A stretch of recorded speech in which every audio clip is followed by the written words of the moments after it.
Section 3. The intensity with which the above message was written out was something quite new to me. The hand traversed sheet after sheet of my book, tracing the most minute characters, always emphasizing the name of God with capitals, and paragraphing and keeping a margin, so that the writing struck the eye as a beautiful piece of calligraphy. The hand tingled, and the arm throbbed, and I was conscious of waves of force surging through me. When the message was done, I was prostrate with exhaustion, and suffered from a violent headache at the base of the brain. On the next day I asked the cause, and the following message was given, but much more quietly. Your headache was the result of the intensity of the power, and the rapidity with which it was withdrawn from you. We could not write on such a subject without displaying eagerness, for it is one of most vital concern to those to whom we are sent. We would fain impress on you the paramount importance of obeying ever those unalterable laws which God has laid down for you, and which you violate at your own peril. Wars are but the product of your lust for gain, your ambition, your angry, proud, vengeful passions. And what is the product? God's fair works destroyed and trampled underfoot, the lovely and peaceful results of man's industry destroyed, the holy ties of home and kindred severed, thousands of families plunged into distress, rivers of blood shed wantonly, souls unnumbered rent from their earth body to rush unprepared, uneducated, unpurified into the life of spirit. Bad, all bad. Earthy. Evil sprung from earth, and resulting in misery. Till you know better than this, your race will progress but slowly, but you are perpetually sowing seeds which produces a crop of obstacles to our work. Much there is in social knowledge and in the conduct of state affairs that you must unlearn, much that is to be added to your knowledge. For instance, you legislate for the masses, but you deal only with the offender. Your legislation must be punitive, but it should be remedial too. Those whom you think insane you shut up fast lest they should injure others. A few years ago, and you tortured them, and filled your madhouses with many whose only crime it was to differ from the foolish notions of their fellows, or to be, as many were, and are, whom you have thought mad, recipients of undeveloped spirit influence. This you will one day know to your sorrow, that to leave the beaten track is not always evidence of a wandering mind, and to be the vehicle of spirit teaching is not proof of a mind unhinged. From many the power of proclaiming their mission has been taken away, and it has been falsely said that we have filled the asylums, and driven our mediums to madness, because blind ignorant men have chosen to attribute insanity to all who have ventured to proclaim their connection with us and our teaching. They have decided, forsooth, that to be in communion with the world of spirit is evidence of madness, therefore, all who claim to be are mad, and consequently must be shut up within the madhouse. And because by lying statements they have succeeded in affixing the stigma, and in incarcerating the medium, they further charge on us the sin they have invented of driving our mediums to madness. Were it not ignorance, it would be blasphemy. We have brought naught but blessing to our friends. We are to them the bearers of divine truth. If man has chosen to attract by his evil mind and evil life congenial spirits who aggravate his wickedness, on his head be the sin. They have but tended the crop which he has already sown. He was mad already, mad in neglect of his own spirit and body, mad in that he has driven far from him the holy influences. But we deal not with such. Far more mad indeed are those besotted drunkards whom you deem not mad. To spirit eye there is no more fearful sight than those dens of wickedness and impurity where the evil men gather to steep their senses in oblivion, to excite the lustful and sensual passions of their debased bodies, to consort with the degraded and the impure, and to offer themselves the ready prey of the basest and worst spirits who hover around and find their gratification in living over again their bodily lives. These are dens of basest, most hideous degradation, a blot of your civilization, a disgrace to your intelligence. What do you mean by living over again their base lives? These earthbound spirits retain much of their earthly passion and propensity.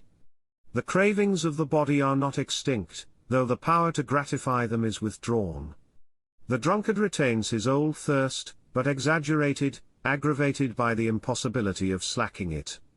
It burns within him, the unquenched desire, and urges him to frequent the haunts of his old vices, and to drive wretches like himself to further degradation. In them he lives again his old life, and drinks in satisfaction, grim and devilish, from the excesses which he causes them to commit.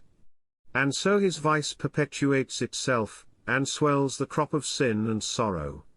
The besotted wretch, goaded on by agencies he cannot see, sinks deeper and deeper into the mire. His innocent wife and babe starve and weep in silent agony, and near them hovers, and over them broods, the guardian angel who has no power to reach the sodden wretch who mars their lives and breaks their hearts. This we shadow forth to you when we tell you that the earthbound spirit leaves again its life of excess of those whom it is enabled to drive to ruin. The remedy is slow, for such vices perpetuate themselves. It can only be found in the moral and material elevation of the race, in the gradual growth of purer and truer knowledge, in advanced education, in its widest and truest sense. This would prevent obsession such as you picture? Yes, in the end, and nothing else will, so long as you keep up the supply at the rate you now do. Do children pass at once to a higher sphere? No, the experience of the earth life cannot be so dispensed with. The absence of contamination ensures a rapid passage through the spheres of purification, but the absence of experience and knowledge requires to be remedied by training and education, by spirits whose special care it is to train these tender souls, and supply them that which they have missed. It is not again to be removed from earth life, save in one way, that misuse of opportunities might have entailed greater loss and have more retarded progress.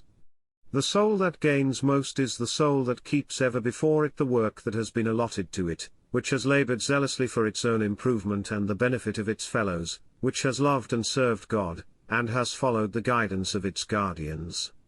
This is the soul which has least to unlearn, and which progresses rapidly. All vanity and selfishness in every form, all sluggishness and indolence, all self-indulgence mars progress. We say naught of open vice and sin, nor of obstinate refusal to learn and to be taught. Love and knowledge help on the soul. The child may have the one qualification, it cannot have the other save by education, which is frequently gained by its being attached to a medium, and living over the earth life again. But many a child spirit leaves the earth life pure and unsullied who would have been exposed to temptation and grievous trial, and so it gains in purity what it has lost in knowledge. The spirit who has fought and won is the nobler one. Purified by trial, it rises to the sphere set apart for the proven souls. Such experience is essential, and for the purpose of gaining it many spirits elect to return to earth, and, by attaching themselves to a medium, gain the special phase of experience which they need. To one it is the cultivation of the affections that is necessary, to another the experience of suffering and sorrow, to another mental culture, to another the curbing and restraining of the impulses of the spirit, evenness of balance. All who return, save those who, like ourselves, are charged with a mission, have an object to gain, and in being associated with us and with you they gain their progress. This is the one desire of spirit. More progress. More knowledge. More love. Till the dross is purged away, and the soul soars higher and yet higher towards the supreme. Return to earth is not the only method of progression. Nor even the usual one. We have with us many schools of instruction, and we do not employ a second time one that has proved a failure. Some further conversation having taken place respecting the home and occupation of spirit, I inquired, not getting much information that I could assimilate, whether the writer knew anything of states of being outside of his own, or rather above it, and whether he knew of states of being inferior to that of incarnation on this earth. In reply, it was affirmed that spirits had no power to take in so vast a prospect as the range of spiritual existence, and that their knowledge was barred by the gulf fixed between what were called spheres of probation, or sometimes of purgation, in which the soul was developed and perfected, and the spheres of contemplation into which it then passed, never, except in rare cases, to return. It was said, the passage from the highest of the 7 spheres of probation, to the lowest of the 7 spheres of contemplation, is a change analogous to what you know as death. We hear little beyond, though we know that the blessed ones who dwell there have power to help and guide us even as we watch over you. But we know nothing by experimental knowledge of their work, save that they are occupied with nearer views of the divine perfection, in closer contemplation of the causes of things, and in nearer adoration of the Supreme. We are far from that blissful state. We have our work yet to do, and in doing it we find our delight. It is necessary for you to remember that spirits speak according to their experience and knowledge.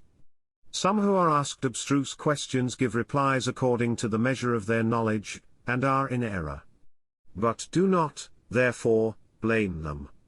We believe that we state what is accurate when we say that your earth is the highest of 7 spheres, that there are succeeding the earth life 7 spheres of active work, and succeeding these, 7 spheres of divine contemplation. But each sphere has many states. We have said something to you of the reasons why the voluntarily degraded souls sink until they pass the boundary beyond which restoration becomes hard. The perpetual choosing of evil, and refusing of good breeds necessarily an aversion to that which is pure and good, and a craving for that which is debased. Spirits of this character have usually been incarnate in bodies where the animal passions had great sway. They began by yielding to animal desires, and ended by being slaves of the body. Noble aspirations, godlike longings, desire for holiness and purity, all are quenched, and in place of spirit the body reigns supreme, dictating its own laws, quenching all moral and intellectual light, and surrounding the spirit with influences and associations of impurity. Such a spirit is in perilous case. The guardians retire affrighted from the presence, they cannot breathe the atmosphere which surrounds it, other spirits take their place, spirits who in their earth life had been victims to kindred vices. They live over again their earthly sensual lives, and find their gratification in encouraging the spirit to base and debasing sin. This tendency of bodily sin to reproduce itself is one of the most fearful and terrible of the consequences of conscious gross transgression of nature's laws. The spirit has found all its pleasure in bodily gratifications, and lo! When the body is dead, the spirit still hovers round the scene of its former gratifications, and lives over again the bodily life in vices of those whom it lures to sin. Round the gin shops of your cities, dens of vice, haunted by miserable besotted wretches, lost to self-respect and sense of shame, hover the spirits who in the flesh were lovers of drunkenness and debauchery. They lived the drunkard's life in the body, they live it over again now, and gloat with fiendish glee over the downward course of the spirit whom they are leagued to ruin. Could you but see how in spots where the vicious congregate the dark spirits throng, you would know something of the mystery of evil. It is the influence of these debased spirits which tends so much to aggravate the difficulty of retracing lost steps, which makes the descent of Avernus so easy, the return so toilsome. The slopes of Avernus are dotted with spirits hurrying to their destruction, sinking with mad haste to ruin. Each is the center of a knot of malignant spirits, who find their joy in wrecking souls and dragging them down to their own miserable level. Such are they who gravitate when released from the body to congenial spheres below the earth. They and their tempters find their home together in spheres where they live in hope of gratifying passions and lusts which have not faded with the loss of the means of satisfying their cravings. In these spheres they must remain subject to the attempted influence of the missionary spirits, until the desire for progress is renewed. When the desire rises, the spirit makes its first step. It becomes amenable to holy and ennobling influence, and is tended by those pure and self-sacrificing spirits whose mission it is to tend such souls. You have among you spirits bright and noble, whose mission in the earth life is among the dens of infamy and haunts of vice, and who are preparing for themselves a crown of glory, whose brightest jewels are self-sacrifice and love. So amongst us there are spirits who give themselves to work in the sphere of the degraded and abandoned.